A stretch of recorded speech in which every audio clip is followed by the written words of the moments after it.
ఈ రోజుకైనా జగన్మోహన్ రెడ్డి బయటకు రావాలి.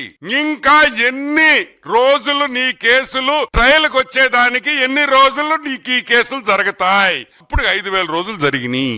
ఇంకా హౌ లాంగ్? ఈరోజు మేము ప్రశ్నిస్తున్నాం. ఇంకా ఎన్ని? 2,000 రోజుల, 3,000 రోజుల, 4,000 రోజుల, 10,000 రోజుల? ఎంత మంది హైకోర్టు జడ్జిలు మారారు? సుప్రీంకోర్టు జడ్జిలు ఎంతమంది మారారు ఈ 5,000 రోజుల్లో? నీకు సంబంధించిన నీ ట్రయల్ కోర్టు జడ్జిలు ఎంతమంది మారారు ఈ 5,000 రోజుల్లో? ఏం జరుగుతుందని అడుగుతున్నాం. నువ్వు మొగోడువైతే కోర్టుకు పో, ఏ వాయిదా అడగను, వాయిదాలు వద్దు, 6 నెలల్లో నా కేసు తీర్పిండి అని అడుగు. కూటమి ప్రభుత్వం నీ వెనకుంటది ఈ విషయంలో. మేమందరం మిమ్మల్ని సపోర్ట్ చేస్తాం. నువ్వు మొగాడువైతే రా, 6 నెలలు కోర్టులో తెలుసుకుంటాం. 6 నెలలు రోజు నేను కోర్టుకు వస్తా.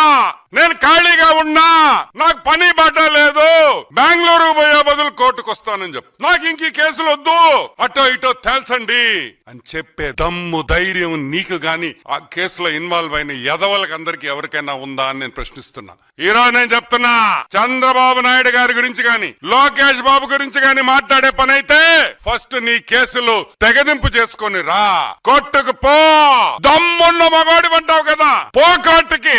6 నెలల్లో రోజు నేను ఇడ కూర్చుంటా అని చెప్పే దమ్ము ధైర్యం లేనోడివి తెలుగుదేశం పార్టీ గురించి గాని తెలుగుదేశం పార్టీ విధానాల గురించి గాని మాట్లాడే హక్కు కూడా లేదని కూడా నేను మనవి చేస్తున్నాను.